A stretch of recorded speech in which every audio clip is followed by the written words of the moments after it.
kachika, eto na naman muli tayo at may bago tayong isi-share sa inyo. Ito ay pwede nyong pagkakitaan, pwede nyong gawing panghanap buhay, or pang-ulam ng mga bagets na healthy na, masarap pa. Kaya watch nyo to hanggang huli, mga mare, mga kachikanes. Let's go! Walang matitira dito sa...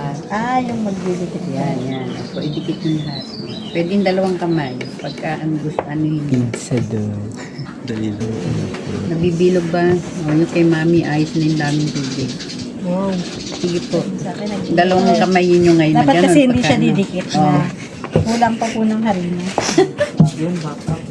Sa akin, Sumobra parang tubig. Sino? Kulang pa po. Anang? Ayaw dumikit eh. O, tubig sa'yo. Kulang ng tubig pa. Kaya unti-unti lang lagay ng tubig. Kung wala kayong nakatubig. Kunti lang. Kay mami mukhang okay na. Hindi mamo. Dumidikit na po yung kay mami. Walang nakadikit sa kamay. Okay mo kay mami. Yun, very good me. Yan, ganyan. Sige po, gawin ganyong bola-bola. Ganon ninyo sa kamay nyo. Oh, si mami, first honor Galing si mama sa pagganyan. Di ba? Wow, pating ko nga, Rom, taas mo nga. Sige, masa. Dapat pwede pa na lang. Very good. Very good. Talagang ginaganon to Oo, nakikita ko si yung Tinapay na gaganyan. tatay Sa ni bake Era. Pag nagbe-bake ka. Gumagawa ng empanada. Opo. Na gano'n. Ba't ang dikit lang sa akin? Sige. Kulang pa sa harina naman. Konti lang. Ganito hanggang Ayaw na umalis sa kamay. Ayaw na umalis. Oh, hindi, konti pa. Yan nga. Oh, di ba? Wala na halos nakadikit. Oh. Tim si mami, wala na. Oo. Kaya ginaganyan sa angkad din siya. Oo. Pag natutunan nyo yan, ituro nyo din sa iba. Dikit lang sa kamay. Okay, mga chikanes, eto, dito naman tayo sa pagbabanlaw. Pagkatapos nating magmasa-masa, eto na ang first banlaw.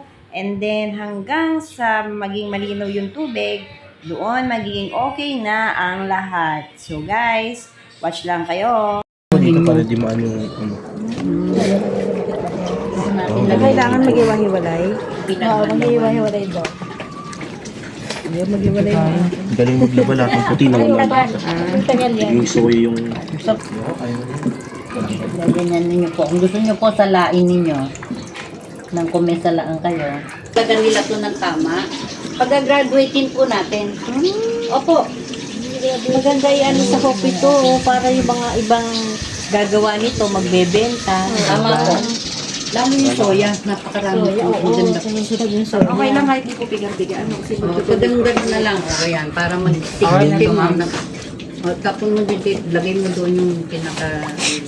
Tinapon pati laman. yung latak niyan. Titining yan eh. Okay na po. Saluin mo yung ano. Yan. Di ka ba sanay, Franz? Baka Sabi ka sa luminaw. So as you can see, mga kachika, ayan, medyo lumilinaw na yung tubig. So ito ay pangalawang banlaw na nila. Ayan.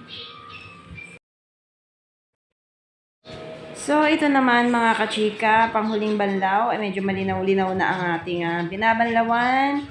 Karne na, alam nyo na, gawa sa harina. Special na harina po ang ginamit dyan, mga kachika. So, eto na. After nyan, guys, fast forward na tayo. Let's go! Pagkatapos, pag lumutang, luto na yon. Pansamantala, ako kasi, yung iba po kasi nito, hindi nila nilalagyan ng sibuyas. Ako nilalagyan ko na, niluluto. kasi kahit papano po, may lasa na doon sa pagsasangkot siya. Sinisip-sip na noong harina yung lasa. Ano mo, tsaka konting toyo. Pampakulay po yung toyo. Kaya pala may kulay. Yes, pampakulay. Pag kumulo ngayon yan, lalagay nyo ngayon yung inyong ano. Ganunin mo, sister. Ganun. Diba? Alam nyo na ngayon yung texture kung hanggang saan. Nakabilog-bilog ko pa dito. Ito din eh, napapabula. I-shoot ko na po. Pagka ano, Dalawa na po, inanti. Then po, kumukulo na. Yan na po. Shootable. Sabay-sabay. Oo, sabay-sabay natin nga, ano. Mamaya yan, lulutang yan. Nasa taas lahat. Babad nyo sa may kalamansi at saka kung may konting bawang, ganyan. Ganyan po kaninipis. Ito po yung finished product. Yung ginawa po na yan, iihaw nyo po ito sa baga. Sunog-sunugin nyo po. Ganun po kasi yung kambing, yung balat ng kambing. Ganyan po kalaki yung ginawa namin, yun. Opo. Okay guys, ito na po ang ating finished product. Pagkatapos mapukuluan, ito nagawa na po namin ng isang recipe. So, this is parang lasang, pero bago yan, tikiman time! Ano po kaya lasa? Sarap. Masarap ba? Lasang sisig. Wow! Parang kumain ng sisig. Ang sarap.